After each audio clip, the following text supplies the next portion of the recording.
A great tool for system administrators that are new to the industry would be to have their own test environment where they could install applications, try things out, test them, break them, recreate them, that kind of thing. But you may not have the hardware or software needed to do that. So Microsoft has created a special place for you to create Sandbox servers that you can test out, and it's called DevTest Labs. And you can get there by going to portal.azure.com. Make sure you already have an account set up, and then you can get into the DevTest Labs service. You can type search here and type in DevTest Labs. I've already done that, so I have this icon in my Azure services list. So after clicking on that, we see the DevTest Labs.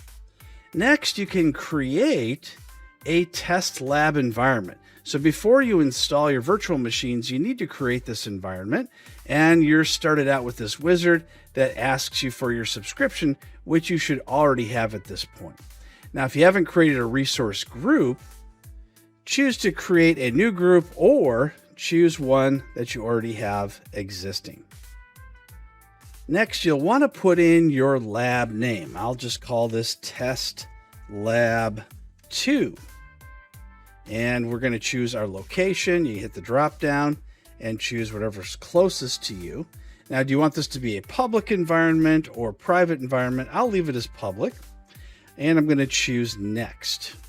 Now we have the option to have it auto shut down. Now this can be really handy because if you don't want to leave your virtual machines running, it will automatically shut down at whatever time you'd like specified. And you can also be notified as well. I'm going to leave mine on and choose next. Now we have the virtual network. So if you'd like a different subnet other than the default 10 dot address, then you can create a new virtual network and subnet. Another good idea if you're testing things like viruses is you can isolate lab resources here. Otherwise, you can click no and you can click next. Tags is just for billing purposes. I'm going to go ahead and click on review and create. Now, if I click create, I will create this DevTest Lab. However, it will take about 30 minutes for it to be ready. So I've already pre-created one. I'm just going to go back to home and click on DevTest Labs, and we'll see the environment I've already created earlier called Test Lab. I'm going to click on Test Lab, and I've not added in any virtual machines yet, so I'm going to do that now. I'll simply go to where it says Add, and here you can see all the different operating systems and applications, things like that, that you can add in. I'm going to choose the Windows 11 Pro. And now it has the default virtual machine name, which I can change, and my username. So I didn't add this in. Microsoft added this in for me. I'm going to leave the username as it is. I'll put in my password. I'll save it as my default password. I'm going to change the size because the size that's been chosen is not supported.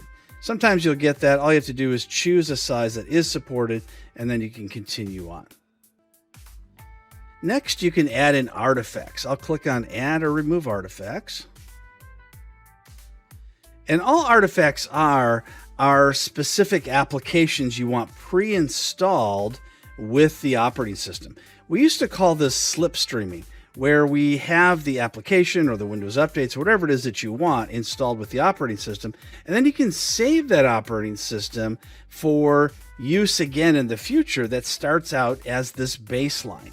The baseline that has just Windows 11 in this case, and maybe we add something like 7-zip to it.